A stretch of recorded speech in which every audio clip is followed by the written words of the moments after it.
Today's episode is called An Easier Way to Change, and it's part of our Abundantly More series. Hey, it's Amber, wife, mother, type A child of God. Here are little things we look at everyday issues from a biblical perspective with one simple goal: to know and love God more. Thanks for listening.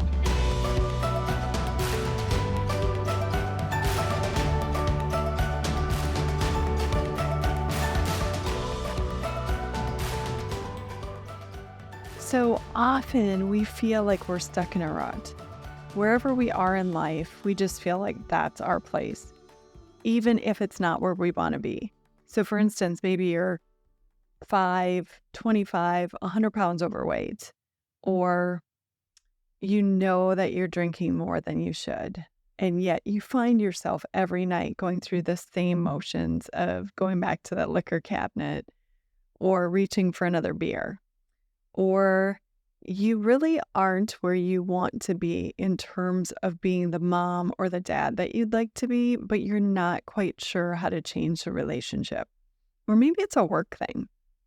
Maybe you've been skating through for quite a while and you know you could do more with your time and energy, and yet you've just fallen into complacency and you don't really want to go through the steps to make anything else happen, but yet you know you could be doing so much more. So what do we do when we know that there's a change that we probably should make, and yet we're not quite sure how to get there? Well, interestingly enough, I came across a concept lately that's been sort of fun for me to explore. And this concept is this. It says to imagine the person that you want to be. So think who you would be ideally. If you could be anybody, what would that look like? What would you do with your time? What would you look like, physically look like? Would you be a certain weight? Would you be strong and fit?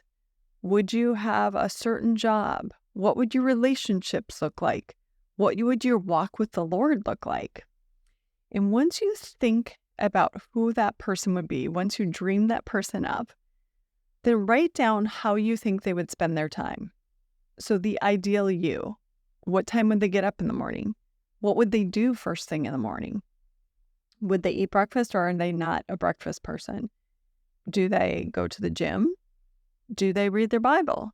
Do they read a book every night before bed, or are they sitting on the couch watching Netflix? What does your ideal person do? Write all those things down. What their average day would be.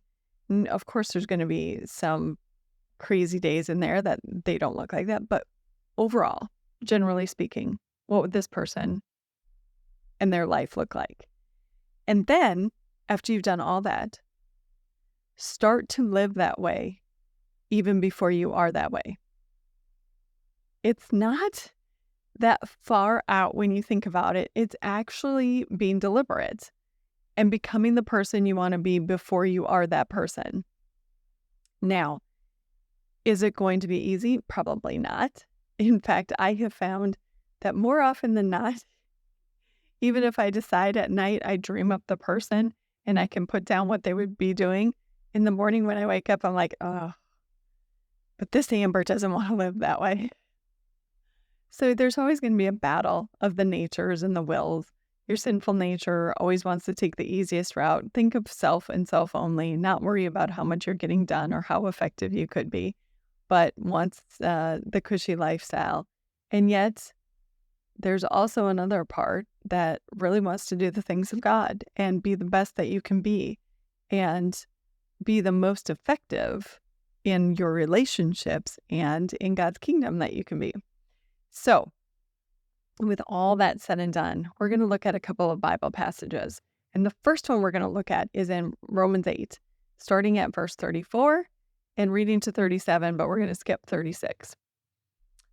Who then is the one who condemns? Now I'm going to stop right there, because a lot of times when we're stuck in our rut, we are condemning ourselves, and we're even thinking that maybe God condemns us too. Again, when you're stuck in that cycle of drinking and it's what you're doing every day, and you know you don't want to be doing this, and there's this self-loathing that comes with it. Or when you have fallen off the bandwagon again and you've gained back a bunch of weight, there's a self-loathing of, oh man, I've screwed it up again. And there's the idea that maybe, just maybe, God is disappointed in you too. And yet the Apostle Paul in this book to the Romans says, who is the one who condemns? No one.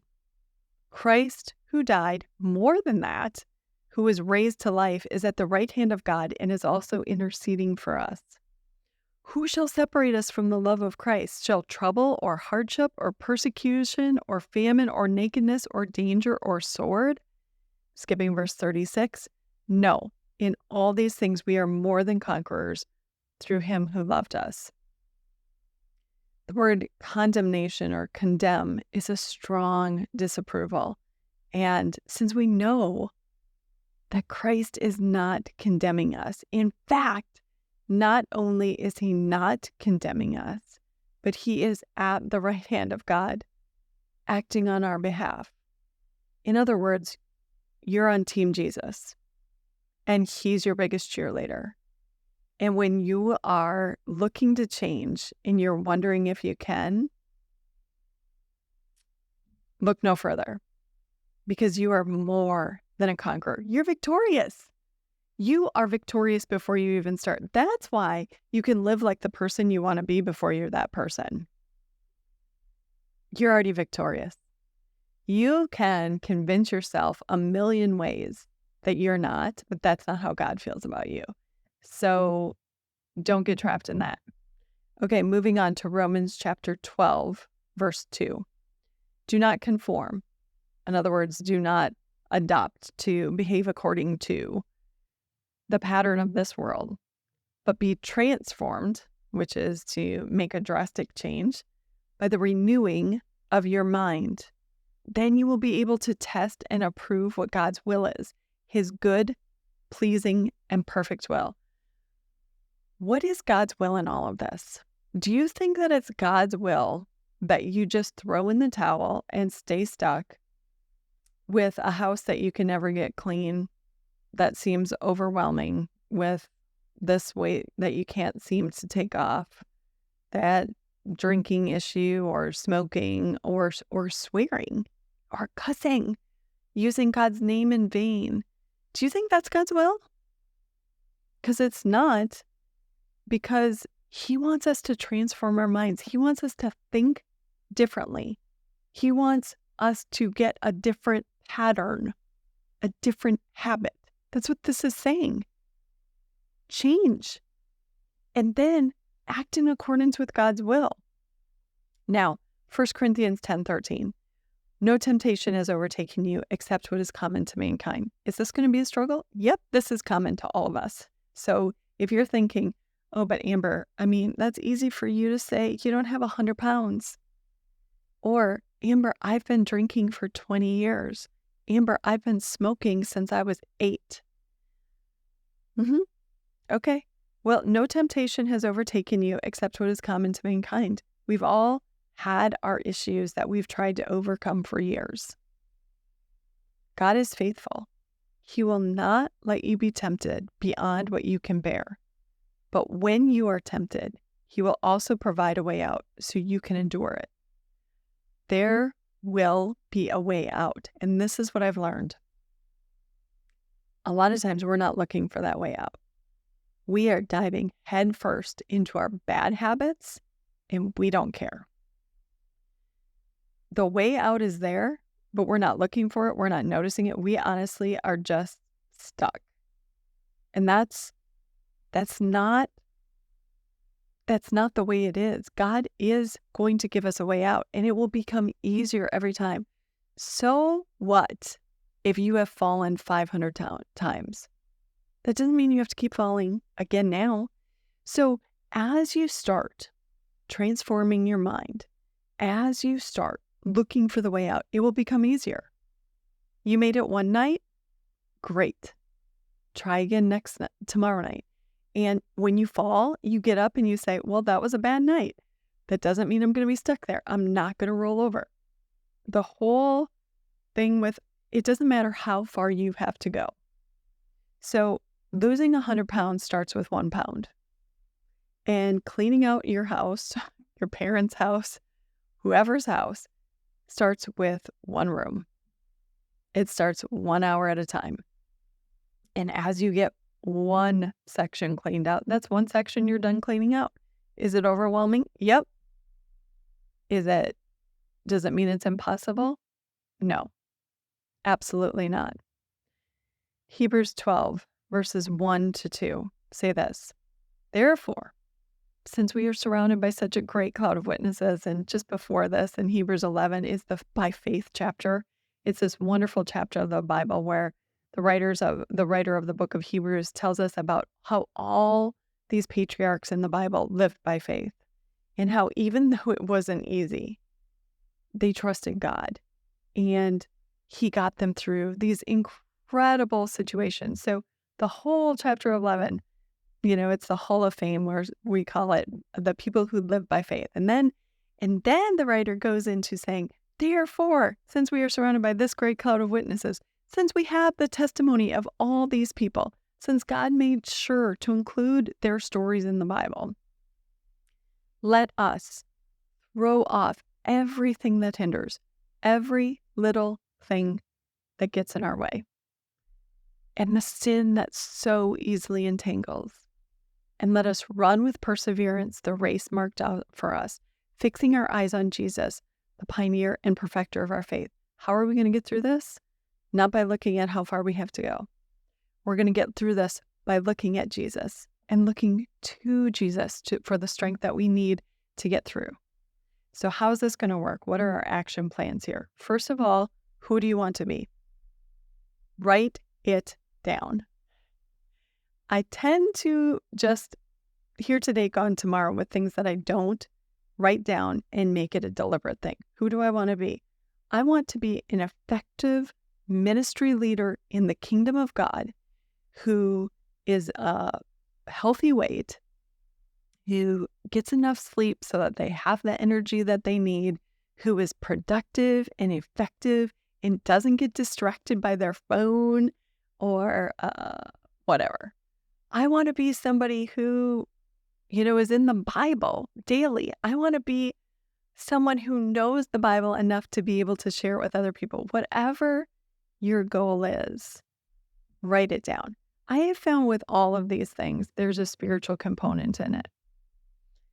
If I am not a healthy weight, if I'm not taking care of myself, I tend to be more sluggish. I tend to be not as confident. I tend to fall into other areas of sin, like watching more TV or sitting on my phone instead of running with perseverance, instead of being energetic and doing the things I need to do.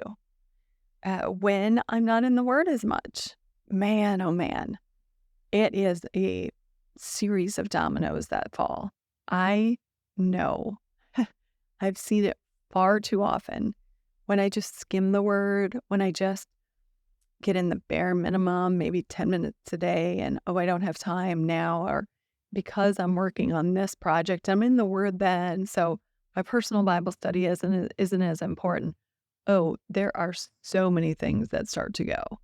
I get emotional, and when I get emotional, I don't see the truth for what it is. I'm clouded by my own sinful nature and my view of things. It all becomes focused on me and myself and how does this affect me and whatever.